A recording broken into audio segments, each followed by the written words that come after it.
వి gold trusted gold buyers. మీరు తాకట్టు పెట్టిన బంగారాన్ని విడిపించి ఈ రోజు ఉన్న మార్కెట్ ధరకు కొనబడును.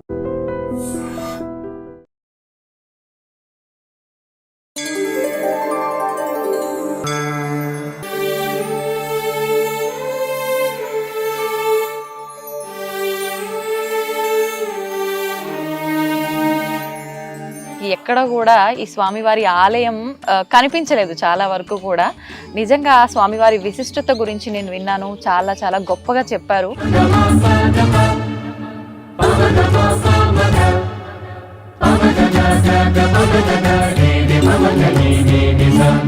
మన గణపతి సచ్చిదానంద స్వామీజీ వారు కాశీ క్షేత్రాన్ని సందర్శించినప్పుడు కాశీలో చింతామణి గణపతి ఆలయం ఉందండి. చింతామణి గణపతి స్వామి స్వయంగా గణపతి సచ్చిదానంద స్వామీజీ వారి స్వప్నంలోకి రావడం,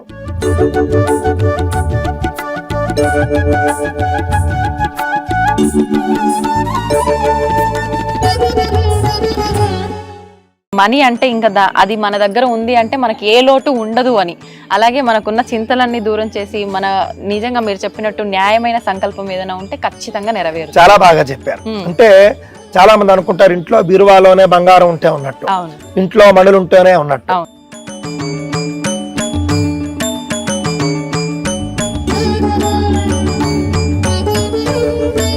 ఈ మణి వద్దకు మనం వచ్చి దర్శనం చేసుకుని పూజ చేసుకుంటే చాలు మాట.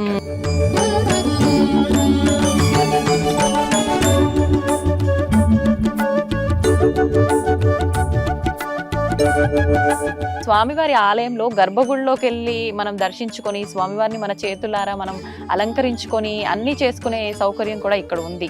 మామూలుగా గర్భగుడిలోకి ప్రవేశం మగవారు వెళ్తుంటారు కానీ ఆడవాళ్ళు చాలా తక్కువ గర్భగుడిలోకి వెళ్తుంటారు, కానీ ఇక్కడ స్వామివారి దగ్గరకు అందరూ వెళ్తున్నారు కదా. మనకు పరమ పూజ్యులైనటువంటి గణపతి సచ్చిదానంద స్వామీజీ వారివి అనేక క్షేత్రాలు ప్రపంచ వ్యాప్తంగా. కావున ఇక్కడ నేను అనుకోవడం అండి, చింతామణి గణపతి స్వామి స్వయంగా పరమ పూజ్య స్వామీజీ వారిని ఆదేశించి ఉంటాడు.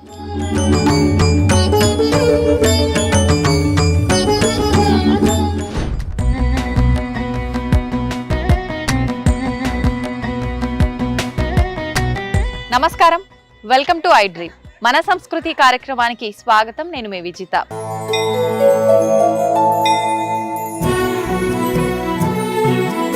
ప్రస్తుతం నేనున్న ప్రాంతం శ్రీ చింతామణి గణపతి దత్తక్షేత్రం దగ్గర నేనున్నాను. ఇక్కడ ఆలయ విశిష్టత గురించి, స్థల పురాణం గురించి చెప్పాలి అనంటే అంతా ఇంత కాదు, మాటలే సరిపోవు. చింతామణి గణపతి ఆలయం గురించి ప్రత్యేకంగా, ఇంకా ఇక్కడ హనుమంతుడి ఆలయము, ఈ క్షేత్రంలో చాలా విశిష్టమైన ప్రదేశాలు, వింతలు, ఇక్కడ మొక్కలకు కూడా చాలా ప్రత్యేకత ఉంది, ఇక్కడ దేవతా వృక్షాలు కూడా ఉన్నాయి. వీటన్నింటి గురించి కూడా ఇప్పుడు గురుగారితో మాట్లాడి తెలుసుకునే ప్రయత్నం చేద్దాం. ప్రస్తుతం మనతో పాటు ఉన్నారు ప్రముఖ ఆధ్యాత్మికవేత్త, ప్రవచనకర్త, ఋగ్వేద అధ్యాపకులు శ్రీ సంతోష్ కుమార్ గణపాటి గారు. ఇప్పుడు వారితో మాట్లాడి ఆలయ విశిష్టత గురించి, క్షేత్ర స్థల పురాణం గురించి అడిగి తెలుసుకుందాం.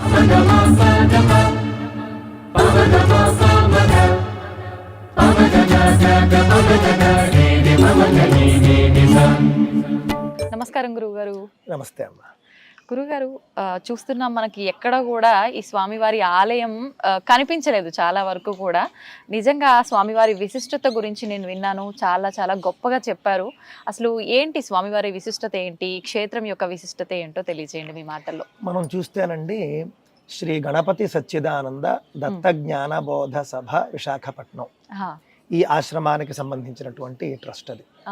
స్వస్తి శ్రీ కరనామ సంవత్సర మాఘ శుద్ధ విధియ బుధవారం నాడు ధనిష్ఠా నక్షత్రయుక్త మీన లగ్నమునందు, అనగా జనవరి 25వ తేదీ 2012లో అనఘాదేవి సమేత దత్తాత్రేయ సీతారామాంజనేయ సమేత శ్రీ చింతామణి గణపతి ప్రతిష్ఠ దేవాలయ కుంభాభిషేకములు ఇవి అవధూత దత్తపీఠాధిపతి పరమ పూజ్య శ్రీ శ్రీ శ్రీ గణపతి సచ్చిదానంద స్వామీజీ వారిచే సవైభవంగా నిర్వహించబడినది. నిజంగా ఎంత గొప్ప విశేషం అంటే 2012 అండి. 2012లో చింతామణి గణపతి ఆలయం ఇక్కడ కుంభాభిషేకం అది జరిగింది. కానీ దీనికి బీజం అనేది నాకు తెలిసి 6 సంవత్సరాలకు పూర్వమే అంటే ఆలయ పడిందన్నమాట. నిర్మాణానికి అంటే ముందు 6 సంవత్సరాలు దీనికి సంబంధించి ఇక్కడ ఈ విధంగా కట్టాలని కానీ ఈ స్థలం కానీ ఇదంతా కూడా అంతకంటే 6 సంవత్సరాల ముందే సంకల్పం జరిగింది. మన గణపతి సచ్చిదానంద స్వామీజీ వారు కాశీ క్షేత్రాన్ని సందర్శించినప్పుడు కాశీలో చింతామణి గణపతి ఆలయం ఉందండి. ఆ చింతామణి గణపతి ఆలయానికి వెళ్ళినప్పుడు వారికి అనిపించిందిటండి, నేను ఎక్కడైనా తెలుగు రాష్ట్రాల్లో చింతామణి గణపతి ఆలయాన్ని నిర్మించాలి అంటే అందరూ కూడా కాశీ వరకు రాలేరు కదా, అందుకని నిరంతరం అక్కడి ఉన్నటువంటి తెలుగు ప్రజల కోసం నిర్మించాలి అని వారు అక్కడ గణపతిని ప్రార్థించారు. ఆ శక్తిని ఆయన ఆలయ ప్రతిష్ఠ కోసం శక్తిని అని చెప్పేసి ప్రార్థించారండి. ప్రార్థించినప్పుడు ఆ తర్వాత చింతామణి గణపతి స్వామి స్వయంగా గణపతి సచ్చిదానంద స్వామీజీ వారి స్వప్నంలోకి రావడం, సాధారణంగా అక్కడ ఈ క్షేత్రం గురించి స్వప్నంలోకి వచ్చినారండి. మనం స్వామీజీ వారి జీవిత చరిత్ర చూస్తే గణపతి స్వామీజీ వారికి మిత్రుడు అని ఉంటుంది. చాలా ఆశ్చర్యం. మనకి సహజంగా పీఠాధిపతుల పేర్లు చూసామనుకోండి, మీరు చాలా మందిని చూడండి. ఉదాహరణకు సచ్చిదానంద స్వామీజీ, లేకపోతే సత్యానంద, మరొకటి ఉంటుంది. కానీ మన దత్తపీఠాధిపతులైనటువంటి స్వామీజీ వారి పేరు సచ్చిదానంద స్వామీజీ అని ఉన్నప్పటికీ ముందు గణపతి శబ్దం ఉంటుంది ఉండి గణపతి సచ్చిదానంద స్వామీజీ. ఇది కొంచెం మనకు కొత్తగా అనిపిస్తుంది, దీని వెనుక ఏదో రహస్యం ఉండాలి అనిపిస్తుంది. మనకేమిటంటేనండి, స్వామీజీ వారికి చిన్నప్పటి నుండి కూడా గణపతి దేవుడితో అద్భుతమైనటువంటి మైత్రి ఉన్నది. ప్రశ్న గణపతి అని ఒక గణపతి, ఆయనతో ఎప్పుడు కూడా సహవాసం మాట్లాడి ఎప్పుడూ కూడా గణపతితో మాట్లాడుతూ ఉండేవారు, ఇప్పటికీ మాట్లాడుతూ ఉంటారు. మీరు చూసారా అటువంటి సందర్భాలు ఏమైనా? అంటే వారు చెప్పడం చాలా మంది పాత వాళ్ళు చూశారు, ఇప్పటికీ కూడా మనకు కనిపిస్తుందండి మన కళ్ళ ముందు. వారు ప్రజా సభల్లో ఉంటారంటే పబ్లిక్ ప్రోగ్రామ్స్ లో ఉన్నప్పుడు కూడా హఠాత్తుగా ఒక్కసారి వారు ఎవరితోనో దివ్య పురుషులతో మాట్లాడుతున్నట్లుగా మనకు కనిపిస్తూ ఉంటుంది ఇప్పటికీ కూడా. అంటే అది మనం అర్థం చేసుకోలేం. ఆ విధంగా చాలా విషయాలు స్వామీజీ వారు గణపతిని అడగడం, గణపతి యొక్క సలహాతో చేయడం అనేది మనకు కనిపిస్తూ ఉన్నదండి. అందులో భాగంగానే ఈ చింతామణి గణపతి క్షేత్రానికి గణపతి అనుగ్రహించగా ఇక్కడ ఈ యొక్క కపిల మహర్షి సంచరించినటువంటి భూమి అని చెప్పేసి ఇందాక మనకు వాళ్ళు చెప్పారండి. చింతామణి గణపతి అని అంటేనే చాలా మంది ఏమనుకుంటారంటే చింతామణి అంటే అదేమిటో ఒక మణి, ఆ మణితో తయారు చేసినటువంటి గణపతి అనుకుంటారు. శమంతకమణిలాగా చింతామణి అంటే ఒక మణి అనుకుంటారు. కాదండి, చింతామణి అని అంటే చింతాయాం సర్వకామప్రద మణిరివ. మీరేదో బాధలో ఉన్నారు, లేదా మీకేదో కావాలి, మీకేదో కష్టం వచ్చింది, లేదా మీకేదో ఒక పని నెరవేరాలి, దానికి సంబంధించినటువంటి బాధలోనో లేకపోతే ప్రయాసలోనో మీరు ఉంటారు, దానికి చింత అని పేరు. అలాంటి చింతా సమయంలో మనకు అన్ని కోరికలను కూడా తీర్చడానికి నేనున్నాను అని చెప్పేసి మనకు తెలియజేసేటటువంటి గణపతికే చింతామణి గణపతి అని పేరు. అంటే ఆయన కోరిక తీర్చడాల్లో, న్యాయబద్ధమైనటువంటి కోరికలు తీర్చడాల్లోనూ మన బాధలను తీర్చడాల్లోనూ ఆయన మణి ఉంటారు. అందువల్ల ఆయనకి చింతామణి గణపతి అని పేరు వచ్చిందండి. అంటే మనీ అంటే ఇంకా అది మన దగ్గర ఉంది అంటే మనకి ఏ లోటు ఉండదు అని, అలాగే మనకున్న చింతలన్నీ దూరం చేసి మన నిజంగా మీరు చెప్పినట్టు న్యాయమైన సంకల్పం ఏదైనా ఉంటే ఖచ్చితంగా నెరవేరు. చాలా బాగా చెప్పారు. అంటే చాలా మంది అనుకుంటారు ఇంట్లో బీరువాలోనే బంగారం ఉంటే ఉన్నట్టు, ఇంట్లో మణులు ఉంటేనే ఉన్నట్టు. కాదండి, ఈ విధంగా ఇక్కడ చింతామణి గణపతి స్వామి మహాత్ముల యొక్క చేతుల మీదుగా ప్రతిష్ఠ కావించబడి మనందరికీ దర్శనం ఇవ్వడం అనేది మనందరికీ మణి ఉన్నట్లుగా ఈ మణి వద్దకు మనం వచ్చి దర్శనం చేసుకుని పూజ చేసుకుంటే చాలు. అంతే, మీరు చెప్పింది వాస్తవం అండి. నిజంగా భగవంతుడు ఎక్కడున్నా ఆయన న్యాయబద్ధంగా ఉన్న భక్తులకి ఎప్పుడు అనుగ్రహిస్తాడు అంటారు కదా, మన ఇంట్లో ఉన్నట్టే స్వామివారు. అంతే అంతే నిజంగానే. పైగా ఏంటంటేనండి, ఇక్కడ మీరు వాతావరణం చూస్తే ప్రకృతి ఒడిలో స్వామి ఉంటాడు. ప్రకృతి అంటే ఎవరండి? అమ్మవారు, పార్వతీదేవి. దేవి భాగవతంలో చెబుతుంది నా యొక్క స్వరూపమే ప్రకృతి అని చెప్పేసి. అంటే స్వామి ఇక్కడ తల్లి ఒడిలో ఉన్నాడు, సాక్షాత్తుగా కొండ కింద ప్రకృతి రమణీయమైనటువంటి ఒడిలో ఆయన ఉన్నారు అని అంటే కన్న తల్లి ఒడిలో ఉన్నారు ఆయన. ఎంత లాలనలో ఉంటే అంతే కదండి. ఎంత చక్కగా. మరొక అంశం ఏమిటంటే, మీరు మంచి మాట చెప్పారు చూసారా, కన్న తల్లి లాలనలో ఉన్నప్పుడు పిల్లలు చాలా సంతోషంగా ఉంటారు. ఏమండి, మీరు వెళ్ళి ఏమైనా అడిగారు అనుకోండి వెంటనే ఇచ్చేస్తారు. పైగా కేవలం ప్రకృతి ఒడిలో మాత్రమే కాదు, ఇక్కడ మీరు చూస్తే కొండ. కొండ కొండ అని అంటే మనకు అమ్మవారిని మనం హైమవతి అని మనం అంటాం. అంటే ఏమిటి, హిమవంతుడు అని ఒక ఆయన ఉంటాడు, హిమవంతుడు. హిమవంతుడి పుత్రిక అమ్మవారు. ఆయనకే పర్వతరాజు అని పేరు. పర్వతరాజు పుత్రిక కాబట్టే పార్వతి అన్నారు. ఆ విధంగా పర్వతం క్రింద కన్న తల్లి ఒడిలో స్వామి ఉన్నాడు అనంటే అమ్మమ్మ గారింట్లో ఉన్నాడు. సహజంగా మనకి చంటి పిల్లలకి ఏంటంటేనండి, అమ్మమ్మ వాళ్ళ ఇంటికి వెళ్ళినప్పుడు వాళ్ళకి కావలసినవన్నీ నడుస్తూ ఉంటాయి, చాలా సంతోషంగా ఉంటారు. ఆ విధంగా స్వామి ఇక్కడ ఎల్లప్పుడూ అమ్మమ్మ ఇంటిలో కన్న తల్లి ఒడిలో ఉండి దర్శనం ఇస్తూ ఉంటాడు. ఆడవారు కూడా సహజంగా మీకు తెలిసే ఉంటుంది, పుట్టింట్లో వాళ్ళు చాలా సంతోషంగా ఉంటారు. అలాగే అత్తవారింట్లో ఉండరాని కాదు, పుట్టింట్లో వారు చాలా సంతోషంగా, ఆ యొక్క మమకారం వేరేగా ఉంటుంది. ఆ విధంగా పార్వతీ అమ్మవారి ఇక్కడ పుట్టింట్లో ఉన్నట్లుగాను, చింతామణి గణపతి స్వామి ఇక్కడ కన్నతల్లి ఒడిలో ఉన్నట్లుగాను మనందరికీ దర్శనం ఇస్తూ ఉన్నాడు. అలాంటి స్వామిని మనం ప్రార్థించి మన బాధలు పోగొట్టుకుందాం, మన యొక్క కోరికలు నెరవేర్చుకుందాం. అయితే గురుగారు, ఇప్పుడు ఈ ఆలయం చుట్టుపక్కల ఉన్న ప్రాంతాల వాళ్ళే వస్తుంటారా, ఇంకా వేరే దూర ప్రాంతాల నుంచి కూడా ఇక్కడ వచ్చి దర్శించుకుంటుంటారా? వస్తూ ఉంటారండి, ఎందుకంటే మీకు కాశీలో ఒక చింతామణి గణపతి ఆలయం ఉంది, ఆ తర్వాత ఉజ్జయినిలో ఉందండి.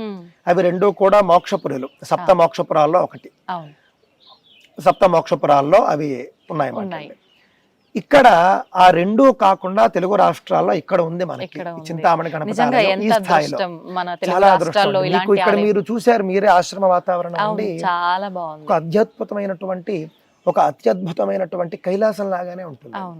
కైలాసం ఏ విధంగా ఉంటుంది అని మీకు అక్కడ వర్ణన ఉంటుందో ఆ విధంగా మనకు చెట్లు, రుద్రాక్ష చెట్టుతో మొదలుపెట్టి రాశి వనం ఏమిటి, నక్షత్ర వనం ఏమిటి, అదే విధంగా నవగ్రహ వనం, 32 గణపతులు, ఆంజనేయ స్వామి సన్నిధి, దత్తాత్రేయుడు, శివాలయము, ఈ విధంగా అన్నపూర్ణ మందిరం ఉంటుంది. ప్రతి ఆదివారం అన్నదానాలు, చిన్నపిల్లలకు ఆదివారాల్లో విద్యార్థులకు ప్రత్యేకమైనటువంటి ఉచిత తరగతులు, వాళ్లకు భోజనాలు, ఇవన్నీ కూడా ఒక అద్భుతమైనటువంటి ప్రత్యేక ఆధ్యాత్మిక లోకం. అవును, నిజంగానే. ఇప్పుడు మీరు అన్నారు కానీ నేనే మాట్లాడదాం అనుకున్నా. మామూలుగా చాలా బాధలు, ఇబ్బందులు ఉండి ఎటైనా వెళ్ళిపోయి 4 రోజులు ప్రశాంతంగా ఉండి వస్తే బాగుంటుంది అనిపిస్తుంది కదా గురుగారు, అలాంటి వాళ్ళకి చాలా అద్భుతమైన ప్రదేశం. ఇప్పుడు సహజంగా చాలా మంది ఏమో వారాంతాల్లో మేము ఏదో వెకేషన్స్ కి వెళ్తున్నాం. అవునండి, మీరు మామూలుగా వెకేషన్కి వెళ్ళారనుకోండి, మీకు డబ్బు ఖర్చు అవుతుంది, మీకు ఏదో ఆనందం వస్తుంది, అంతే. కానీ ఇలాంటి చోట్లకి మీరు వచ్చినప్పుడు ఇది మీకు ఒక ఆధ్యాత్మికమైనటువంటి ఒక అద్భుతమైన ప్రకృతి లోకం ఇది. ఇలాంటి చోటుకు వచ్చారనుకోండి, మీరు శనాదివారాల్లోని మీకు పెద్దగా ఖర్చే ఉండదు. చక్కగా మీరు మీ యొక్క వాహనంలో రావడమో లేకపోతే బస్సులో రావడమో ఆటోలో రావడమో ఖర్చు తప్పితే, వచ్చిన తర్వాత మీరు చక్కగా దర్శనాలు, పూజలు అన్ని చేసుకుంటారు. ఆదివారాల్లో అన్నదానం ఉంటుంది కాబట్టి భోజనం కూడా ఇక్కడే అయిపోతుంది. మీరు ఒక దివ్యానుభూతితో వెళతారు. నిజంగానే వేరే చోట్ల మీకు ఆధ్యాత్మికత లేని చోట్లకి వెళ్ళారనుకోండి, మీరు అక్కడ మీకు కేవలం టూరిస్ట్ గా వెళతారు, మీరు డబ్బు ఖర్చు, ఆనందం. కానీ ఇక్కడ డబ్బు తక్కువగా ఖర్చు అవుతుంది, ఆనందంతో పాటు దివ్యానుభూతి, మనశ్శాంతి, ప్రశాంతత, కష్టాల నుండి మీకు ఒక ఊరట ఇక్కడ మీకు కనిపిస్తుంది. అంతే. అంటే మనకు ప్రకృతిని చూడగానే అన్ని మర్చిపోతాము. కన్న తల్లితో ఇందాక మీరు అన్నట్టుగా ఉంటే అన్ని ఎలా మర్చిపోతామో అలా ప్రకృతి ఒడిలో ఉన్న ఫీలింగ్ కాదు, నిజంగానే ఉంటున్నాం కాబట్టి మనసులో ఉన్న ఆలోచనలు ఏవి కూడా అసలు గుర్తుకనేది రాదు. అవన్నీ తొలగిపోయి మంచిగా సంతోషాన్ని నింపుకొని వెళ్ళిపోతారు నిజంగానే. అయితే గురుగారు, మనకు స్వామివారి ఆలయంలో గర్భగుడిలోకి వెళ్ళి మనం దర్శించుకొని స్వామివారిని మన చేతులారా మనం అలంకరించుకొని అన్ని చేసుకునే సౌకర్యం కూడా ఇక్కడ ఉంది. మామూలుగా గర్భగుడిలోకి ప్రవేశం అక్కడ పౌరోహిత్యం నిర్వహించే పురోహితులకి తప్ప మిగతా వాళ్ళకు ఉండదు. ఒకవేళ ఉన్న మగవారు వెళ్తుంటారు కానీ ఆడవాళ్ళు చాలా తక్కువ గర్భగుడిలోకి వెళ్తుంటారు. కానీ ఇక్కడ స్వామివారి దగ్గరకు అందరూ వెళ్తున్నారు కదా, దాని వెనకాల ఆంతర్యం ఏమైనా ఉందా? మనకు పరమ పూజ్యులైనటువంటి గణపతి సచ్చిదానంద స్వామీజీ వారివి అనేక క్షేత్రాలు ఉన్నాయి ప్రపంచవ్యాప్తంగా. అమెరికా, యూరప్ తో మొదలుపెట్టి మనకి భారతదేశంలో ఎక్కువగా ఉన్నాయి. భారతదేశంలో ఉన్నటువంటి అనేక దత్తక్షేత్రాల్లో ఇది ఒక గణపతి క్షేత్రం, దత్తక్షేత్రంతో కూడినటువంటి గణపతి క్షేత్రం. వారు ఒక్కొక్క ఆలయానికి వారికి ఒక్కొక్క సంకల్పం ఉంటుందండి. వారి సంకల్పం కూడా ఒక్కొక్కసారి వారి స్వతసిద్ధ సంకల్పాలు ఉంటాయి, ఒక్కొక్కసారి సాక్షాత్తుగా భగవంతుడే చెబుతారు. కావున ఇక్కడ నేను అనుకోవడం అండి, చింతామణి గణపతి స్వామి స్వయంగా పరమ పూజ్య స్వామీజీ వారిని ఆదేశించి ఉంటాడు, లేదా గణపతి సచ్చిదానంద స్వామీజీ వారికి స్వయంగా అనిపించి ఉంటుంది.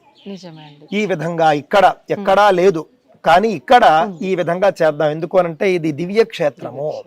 ఇది సాధారణమైనటువంటి భూమి కాదు. ఉమ్, కావున ఇక్కడ ప్రతి ఒక్కరూ కూడా స్వయంగా గణపతిని లోపలికి గర్భాలయంలోకి వెళ్ళి అర్చించుకునేట్లుగా అవును నేను ఇక్కడ అందరికీ కూడా అవకాశం ఇస్తాను అని పూజ్య స్వామీజీ వారే సంకల్పం తీసుకున్నారు అని నేను అనుకుంటూ ఉన్నాను. ఉమ్, మనం ఇందాక చెప్పుకున్నట్లుగా అవును తల్లి ఒడిలో ఉండడము అని అంటే అంతే కదండి. అవును మనకి తల్లి గర్భం నుండే మనం వస్తాం. ఆ విధంగా తల్లి ఒడిలో ఉన్నాడు కాబట్టి ఆయన ప్రతి ఒక్కరూ కూడా వచ్చి తల్లి ఒడిలో ఉన్నటువంటి గణపతిని పూజించుకునే అవకాశాన్ని ఇచ్చారని నేను అనుకుంటున్నాను. చిన్న పిల్లోడు తల్లి ఒళ్ళో ఉంటే చూడ్డానికి ముద్దుగా ఉంటే అందరం ఎలా అయితే ఆకర్షితులమై వెళ్ళిపోతామో అలాంటి ఇక్కడ అవకాశం కూడా ఇవ్వడం కోసం అంతేనండి, స్వామి అంతే వారు అంతే. కల్పించారు. అలాంటి అవకాశం ఇవ్వడం కోసమే. నిజంగానే గురుగారు. మీరు గమనించండి, ఇక్కడ ఉన్నటువంటి గణపతి మీకు విగ్రహం మీకు ఎంత పెద్దది కనిపించినా కూడా మీకు ఏదో ఆయన ఒక చిన్న బాలులాగానే ఉంటాడు. అవును అవును. దానికి కారణం ఇదేనండి, ప్రకృతి ఒడిలో ఆయన ఉండడం వల్ల ఇక్కడ చక్కగా భక్తులంతా గర్భగుడిలోకి స్వయంగా వెళ్లి పూజలు చేసుకోవచ్చు. ఉమ్, పేద సంపన్న లేకపోతే బడుగు బలహీన లేకపోతే ఉన్నత స్త్రీ పురుష భేదం లేదు. లేకపోతే బాల వృద్ధ ఏ భేదాలు లేవండి. ఉమ్, అందరూ గర్భగుడిలోకి వెళ్ళొచ్చు, అవును. అందరూ పూజ చేసుకోవచ్చు. కాకపోతే మీరు చక్కగా స్నానం చేసి రావాలి. ఉమ్, ఆ మగవారైతే కనుక తప్పక తలకు స్నానం చేసి రావాలి. ఆడవారైతే కనుక మామూలు స్నానం చేసినా కూడా చక్కగా చెల్లుతుంది. పవిత్రమైనటువంటి చీర కట్టుకుని వస్త్రధారణతో ఆడవారు రావాలి. మగవారు కూడా చక్కగా పంచె కట్టుకుని వస్తే చాలా మంచిది. సాంప్రదాయ వస్త్రాలు, బొట్టు పెట్టుకుని రావాలి. జుట్టు విరబూసుకొని రాకూడదు, జడ వేసుకోవాలి తప్పకుండాను. ఉమ్, ఈ విధంగా సాంప్రదాయ వేషధారణతో వస్తే కనుక ఇలాంటి దివ్యమూర్తుల్ని మనం పూజించుకున్నప్పుడు ఆ యొక్క ఫలితాన్ని మనం ఎక్కువగా అనుభూతి చెందగలుగుతాం. ఆ యొక్క ఫలాన్ని మనం ఎక్కువగా స్వీకరించగలుగుతాం. నిజం గురుగారు, మీరు చెప్పింది నిజంగా మంచి మాటలు చెప్పారు. తర్వాత మనం ఈ క్షేత్రంలో విశేషమైనవి చాలా ఉన్నాయి. ఇప్పుడు ఆలయ విశిష్టత గురించి, స్వామివారి గొప్పతనం గురించి చాలా చక్కగా తెలియజేశారు. మరి మీరు అన్నట్టుగా రుద్రాక్ష చెట్టు అన్నారు, ఇంకా మిగతా ఆలయాలు అన్నారు, మనం వాటి గురించి కూడా తెలుసుకుందామా? తప్పకుండానండి. మనం ఇక్కడ మీరు రుద్రాక్ష చెట్టు పక్కనే మీకు కార్యసిద్ధి ఆంజనేయ స్వామికి పూర్ణ ఫల దీక్షలు అని ఉన్నాయండి. వాటి గురించి మనం తెలుసుకునే ప్రయత్నం తప్పకుండా చేద్దాం.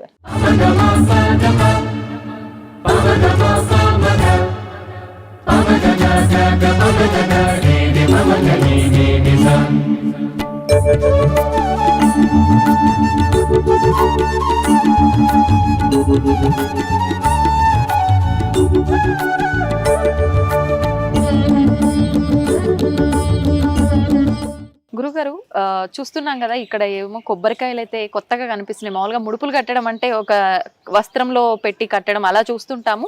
ఇప్పుడు ఇక్కడ చూస్తుంటే డైరెక్ట్ గా కొబ్బరికాయలే కనిపిస్తున్నాయి. దీని గురించి తెలియజేయండి. దీనికి పూర్ణ ఫల దీక్ష అని పేరండి. పూర్ణ ఫలము అంటే కొబ్బరికాయ. కొబ్బరికాయ ఎందుకు అనంటే మీకు గుండ్రంగా ఉంటుంది, అవునండి, లోపల నిండా నీళ్లు ఉంటాయి. ఆ విధంగా దీనికి పూర్ణ ఫలము అని పేరండి. ఈ దీక్షకు పూర్ణ ఫల దీక్ష అని పేరు. ఆంజనేయ స్వామిని ఉద్దేశించి చేసేది.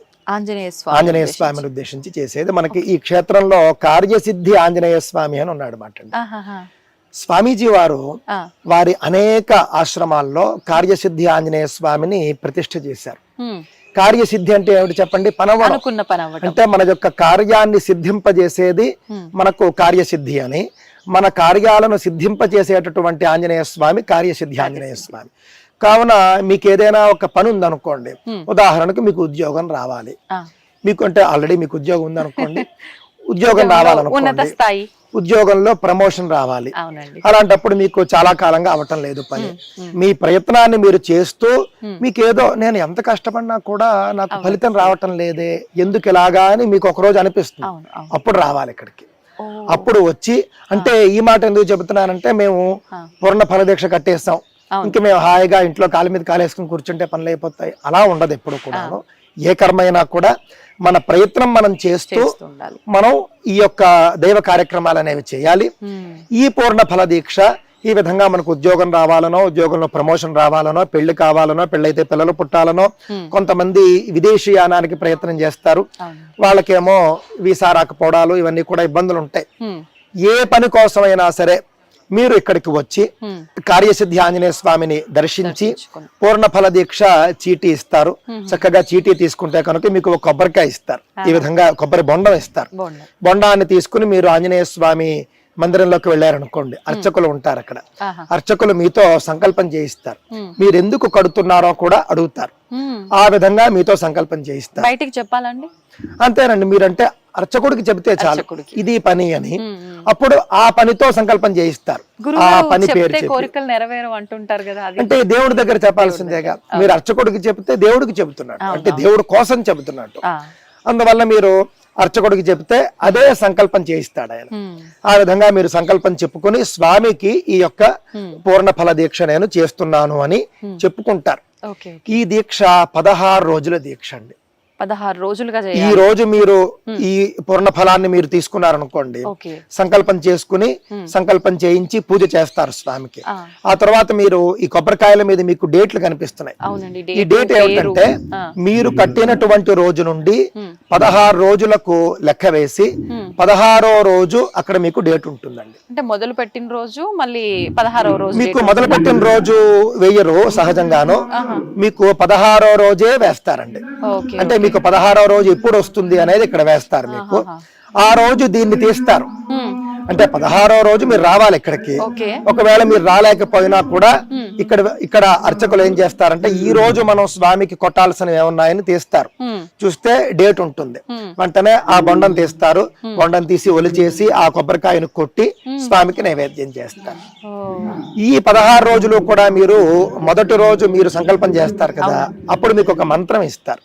త్వమస్మిన్ కార్య నిర్యోగే ప్రమాణం హరిసత్తమ హనుమన్ యత్నమాస్థాయ దుఃఖక్షయ కరో భవ. ఈ శ్లోకం ఎక్కడిదంటేనండి వాల్మీకి రామాయణంలో సుందరకాండలో సీతాదేవి అక్కడ అశోకవనంలో ఉన్నప్పుడు ఆంజనేయ స్వామి వస్తాడు చూసారా, ఆంజనేయ స్వామితో చెబుతుంది త్వమస్మిన్ కార్య నిర్యోగే ప్రమాణం హరిసత్తమ హనుమన్ యత్నమాస్థాయ దుఃఖక్షయ కరో భవ. ఈ యొక్క కార్యంలో నేను నిన్ను నియోగిస్తూ ఉన్నాను, లేదా నువ్వు నియోగించబడ్డావు.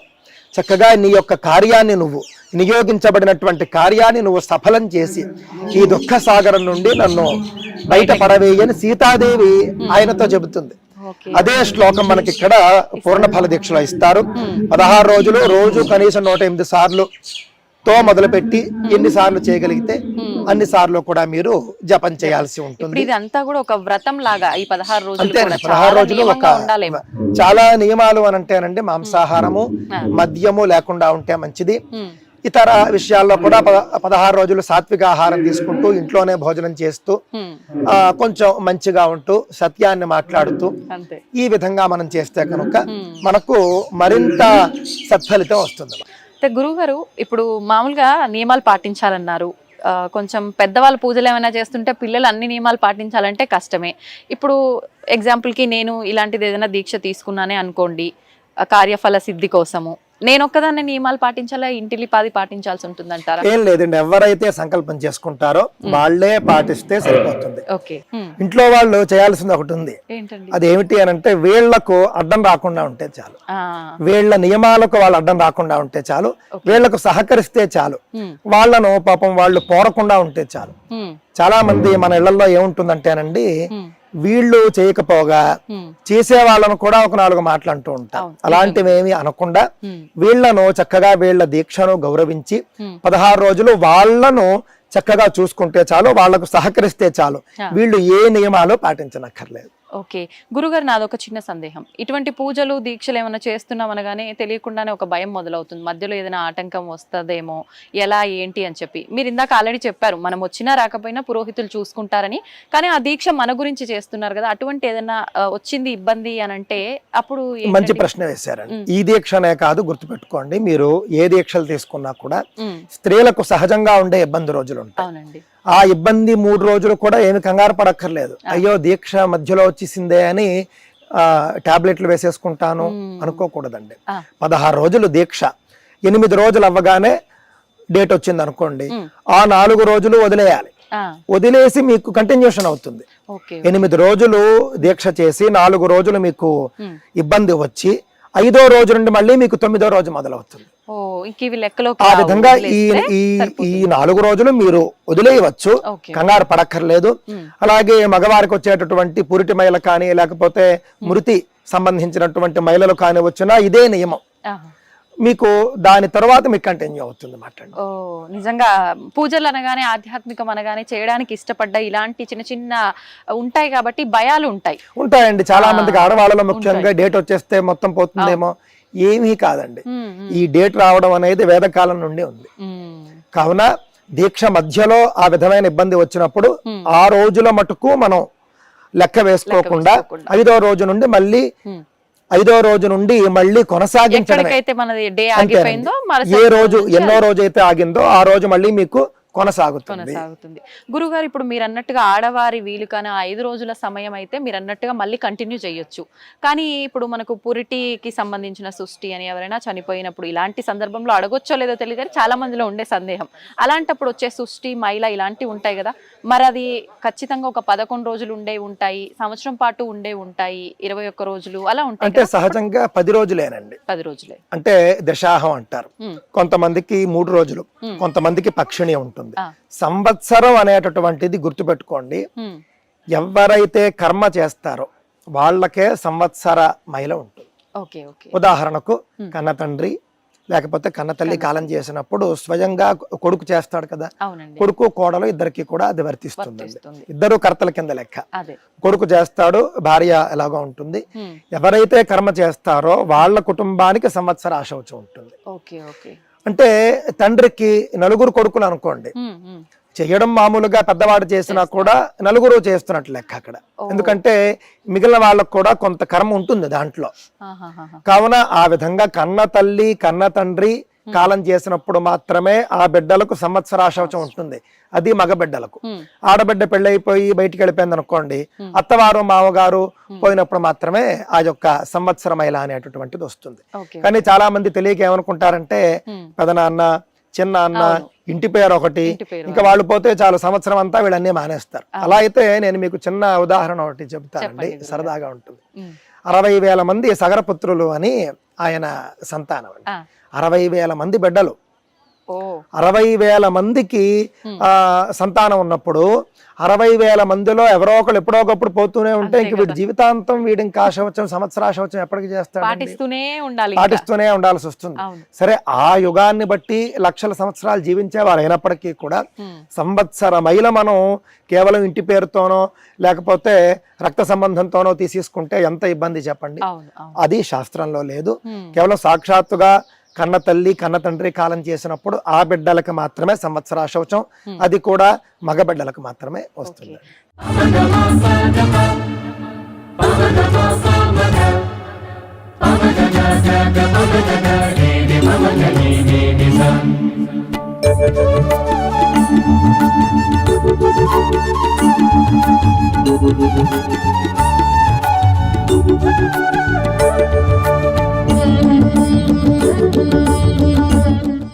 సంతోషం గురుగారు, మాకు ఈ యొక్క ముడుపుల విశిష్టతతో పాటు నిజంగా చాలా డౌట్స్ కూడా క్లియర్ చేశారు. ఇక్కడ ముడుపనే కాదు, ఎక్కడ ముడుపు కట్టాలన్నా ఏదన్నా నోము లాంటి చేయాలన్నా కూడా ఇలాంటి డౌట్స్ ప్రతి ఒక్కరిలో ఉన్నాయి. అవన్నీ కూడా ఈ వీడియో చూస్తే కనుక నివృత్తి అయిపోతాయి. ఇంకొక చిన్న డౌట్ గురుగారు, దీనికి సంబంధించి కాదు, మామూలుగా రుద్రాక్షలు అంటే మన ప్రాంతంలో ఎక్కువగా పెరిగేవి కావు, అది ఎక్కువ చల్లగా ఉండే ప్రదేశాల్లో పెరుగుతుంటాయి, చూస్తూ ఉంటాం. కానీ ఇక్కడ మన క్షేత్రంలో చూస్తే రుద్రాక్ష చెట్టు కూడా కనిపిస్తోంది. దీని గురించి ఒక్కసారి మనం మాట్లాడుకుందామా? ఇది సహజంగానండి దేవతా వృక్షాలు అని మీకు కొన్ని ఉంటాయండి. ఈ దేవతా వృక్షాలు అన్ని చోట్ల పెరగవు, గుర్తుపెట్టుకోండి. తులసి చెట్టు చాలా మన భాషలో చెప్పాలంటే సున్నితమైనదండి. తులసి చెట్టుకి అనేక నియమాలు ఉంటాయి. అందుకే మన ఇంటి వద్ద మనం పెంచుకునేటటువంటి తులసి చెట్టుకి అనేక నియమాలు ఉంటాయి. తులసి చెట్టుకు నియమాలు ఉండటంతో పాటు తులసి చెట్టు ఎలా ఎదుగుతుందో దాన్ని బట్టి కుటుంబ ఎదుగుదల ఇది కూడా ఉంటుందండి. అది కూడా చెబుతారు. దేవతా వృక్షాలు సూచిస్తాయి మనకి అవి. కావున తులసి, మారేడు, ఔదుంబరం అంటే మేడి, రావి, మర్రి, మోదుగ, వేప ఇవన్నీ కూడా దేవతా వృక్షాలండి. రుద్రాక్ష చెట్టు ఇంకా మనకి చెప్పక్కర్లేదు, పేరులోనే దేవుడు ఉన్నాడు రుద్ర అని చెప్పేసి. శివుడి యొక్క కళ్ళ నుండి రాలినటువంటి కొన్ని అశ్రు బిందువులు. ఆయన ఒకానొక సందర్భంలో కొన్ని వేల ఏళ్ళు శివుడు తపస్సు చేశాడు. తపస్సు చేసినప్పుడు అంతటి తీవ్రమైన తపస్సు తరువాత ఒక సందర్భంలో అలా కళ్ళు తెరుస్తాడు.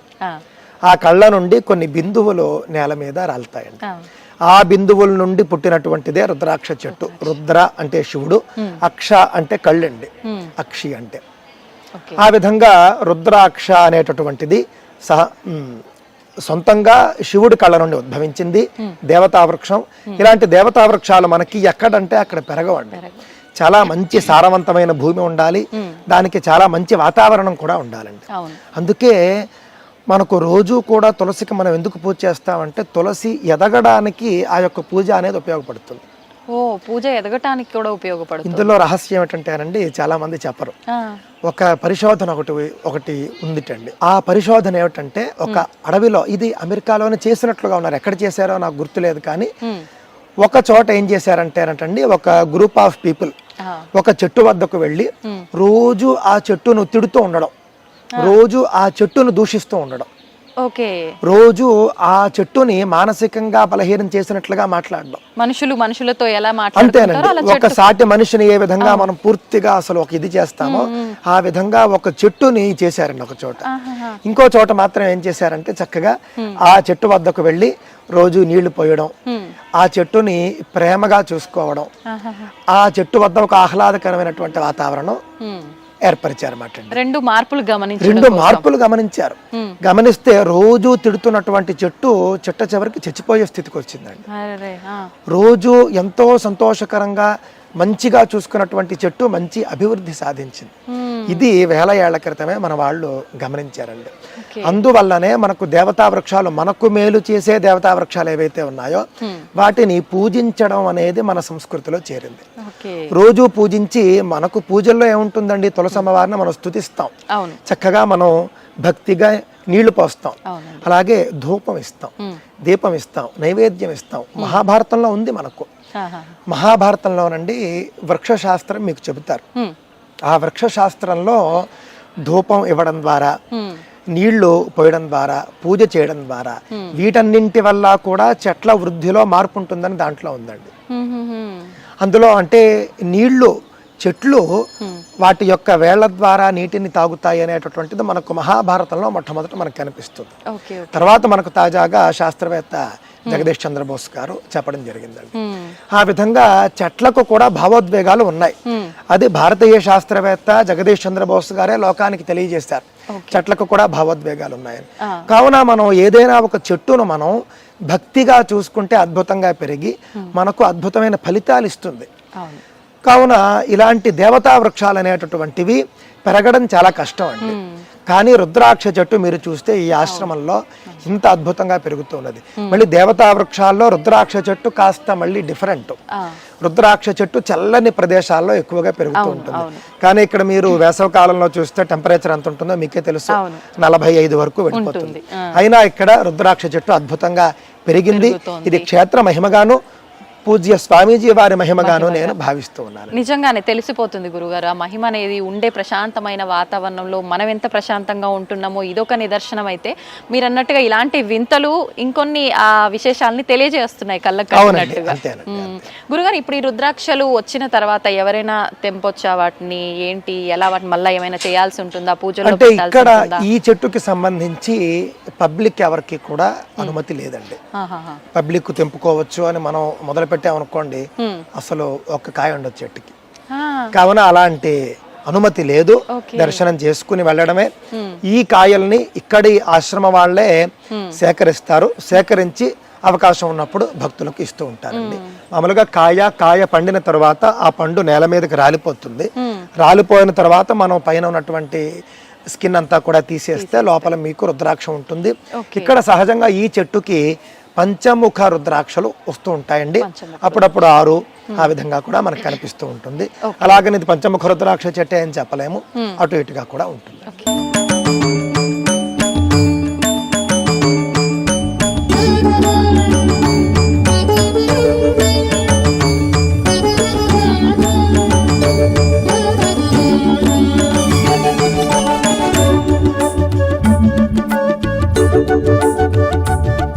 గురువు గారు చెప్పారు మనం నెక్స్ట్ చూడబోయేది క్షేత్రంలో రాశివనం అని. మనం రకరకాల వనాల గురించి విన్నాం, కానీ రాశివనం అనేది వినటానికి కొత్తగా ఉంది. ఇప్పుడు గురుగారితో మాట్లాడి అసలు ఈ వనం ప్రత్యేకత ఏంటి, ఇక్కడ ఏముంటాయో అడిగి తెలుసుకుందాం. గురుగారు, ఇప్పుడు రాశివనం అన్నారు, మరి అంటే ఆ వనం అని చెప్పి, ఈ వనం అని చెప్పి రకరకాల పేర్లతో వనాలు అయితే ఉంటూ ఉంటాయి. రాశివనం అనేది చాలా కొత్తగా ఉంది వినటానికి. నిజంగా అంతే కొత్తగా ఉంటుందా చూడటానికి కూడా? అసలు ఏంటి విశిష్టత కూడా తెలియదండి. మనకు మహాత్ముల వల్ల కలిగే ప్రయోజనాలు ఇవేనండి.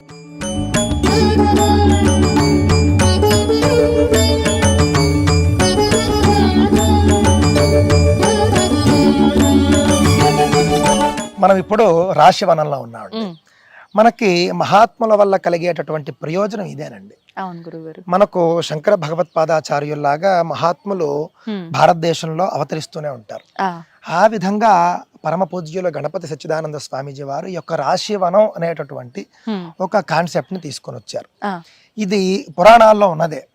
ఏమిటి రాశివనము అని అంటే కనుక 12 రాశులకు కూడా 12 చెట్లు ఉన్నాయండి. రాశికి చెట్టు అంతేనంటే మేషరాశికి ఒక చెట్టు, ఆ విధంగా 12 రాశులకు ఉంటుంది. 27 నక్షత్రాలకు కూడా 27 చెట్లు ఉంటాయి అక్కడ. అంటే ప్రత్యేకంగా ఒక చెట్టుని అట్లా నిర్దేశించబడిందే ఉంది. అంతేనండి, ఇది మనకు శాస్త్రంలో ఉంది. 9 గ్రహాలకు 9 చెట్లు ఉంటాయి. మీ నక్షత్రాన్ని బట్టి, మీ రాశిని బట్టి, అదే విధంగా మీ యొక్క జాతకంలో ఏ గ్రహం బలహీనంగా ఉంటే ఆ చెట్టు వద్దకు వెళ్ళి మీరు ప్రదక్షిణ చేయడం కానీ, కాసేపు అక్కడ ఏదైనా మంత్రజపం చేసుకోవడం కానీ చేయడం వల్ల మీరు మంచి ఫలితాన్ని పొందుతారండి. ఓకే గురుగారు, ఇప్పుడు చెట్టుకు ప్రదక్షిణ అన్నారు మీరు. అయితే ఇప్పుడు ఇలాంటి విషయాలు వినగానే ఆ చెట్టు ఎక్కడున్నా కూడా వెళ్ళి పూజ చేస్తాము, ప్రదక్షిణలు చేస్తాం అంటారు. అంటే ఇది ఇంత మహిమతో కూడి ఉన్న ప్రదేశం కాబట్టి అలా చేస్తే ఫలితం ఉంటుందా? మనం ఎక్కడ చేసుకున్న ఆ చెట్టుకి ఫలితం ఉంటుందా? ఎక్కడైనానండి, మీకు సనాతన ధర్మంలో అసలు గొప్ప వరం ఏమిటంటేనండి, భగవంతుడు ఏ మతం ప్రకారమో కూడా భగవంతుడు నేరుగా వచ్చి కనిపించడం అనేది చాలా అరుదండి, చాలా అరుదు. మనకు చాలా అపరూపంగా జరుగుతూ ఉంటుంది. వేదంలో కూడా పరోక్ష ప్రియా ఇవహి దేవాహ అంటారు. అంటే దేవతలు పరోక్షంగా ఉండడానికి ఇష్టపడతారని. ప్రత్యక్ష ద్విష అని కూడా ఉంది. అంటే ప్రత్యక్షం అవడానికి కూడా వాళ్ళకి అంతగా ఆసక్తి ఉండదు. అంతటి తీవ్రమైన తపస్సుతోనే వాళ్ళు ప్రత్యక్షం అవుతారు. కానీ సనాతన ధర్మంలో గొప్పదనం ఏమిటంటేనండి, ఈ చెట్లు ప్రత్యక్ష దైవాలు, అదే విధంగా చెట్లు కదిలే దైవాలు. స్థావరాలుగా ఒక చోట ఉండిపోతాయి కానీ గాలి వేసినప్పుడు కదులుతాయి కదండి. ఆ విధంగా చెట్లు అనేవి కదిలే దైవాలు. కదిలే దైవాలకి మనం వెళ్ళి దండం పెట్టుకున్నా, ప్రదక్షిణ చేసినా, పూజ చేసినా కూడా, అంటే అన్ని చెట్లు కాదు, మళ్ళీ చక్కగా మీకు మన శాస్త్రంలో చెప్పిన దేవతా వృక్షాల వద్ద మీరు ప్రదక్షిణ చేసినా, పూజ చేసినా, అక్కడ ఏదైనా జపం చేసుకున్నా, ఎక్కడికి వెళ్ళినా మీకు ఏ దేవతా వృక్షం మీకు ఎక్కడున్నా కూడా మీకు ఫలితం ఉంటుంది. కానీ ఇలాంటి దివ్య క్షేత్రాల్లో ఉండే చెట్లకు మరింత మహిమ ఉంటుంది. ఎందుకనంటే ఇప్పుడు మీరు చూసినట్లయితే అక్కడ వారు పూజ చేస్తున్నారు. ఆ విధంగా ఇక్కడ నిరంతరము పూజలు జరుగుతూ ఉంటాయి. నిరంతరము ఇక్కడ చెట్లను సంరక్షిస్తూ ఉంటారండి. ఈ చెట్టు మీరు చూశారనుకోండి, ఇది అడవి మామిడి చెట్టు. అక్కడ మీకు రాశారు చూడండి మీరు, అడవి మామిడి చెట్టు. ఈ అడవి మామిడి చెట్టు హస్త నక్షత్రం వాళ్ళది. ఓకే, ఇప్పుడు నక్షత్రంలో కూడా మళ్ళీ పాదాలు అని ఉంటాయి కదా గురుగారు, ఏ పాదం వాళ్ళ? మీకు 4 పాదాలు అనండి. మీకు ఎన్ని పాదాలు ఉంటే అన్ని పాదాలకు కూడా ఒకే చెట్టు, నక్షత్రానికి ఒక చెట్టు అంతే. ఓకే, ఇప్పుడు ఈ గుడి చుట్టూ ప్రదక్షిణ చేసి పసుపు కుంకుమ అలంకరించి అలా చేయాలా గురుగారు? ఎలా లేదండి, ఇక్కడ ప్రదక్షిణలు చేసి ఒక పువ్వు వేసుకుంటే చాలు నన్ను అడిగితే. ఇంకా బొట్లు పెట్టుకోవచ్చు, పసుపు కుంకుమ కూడా సమర్పించుకోవడం మంచిదేనండి. ఈ చెట్టు కోసమని మీరు ఏదైనా ఒక నైవేద్యాన్ని పెట్టారనుకోండి, ఖచ్చితంగా అంటే ఏదో ఒక పండో ఏదో మీరు పెడితే కనుక ఈ చెట్టును ఆశ్రయించి ఉన్నటువంటి జీవులు తింటాయి. అందులో ఉన్నటువంటి సారాన్ని చెట్టు తీసుకుంటుంది. ఏదైనా ఒక వస్తువు మీరు అక్కడ పెడితే అందులో ఉండేటటువంటి ద్రవ పదార్థాన్ని చెట్టు కాస్తో కోస్తో స్వీకరిస్తుంది. చెట్టును ఆశ్రయించి ఉన్నటువంటి కొన్ని సూక్ష్మ జీవులు ఉంటాయి, అవి తింటాయి. తద్వారా కూడా మీకు చాలా మంచి జరుగుతుంది. ఒక జీవికి భోజనం పెట్టిన ఫలితం కూడా వస్తుంది.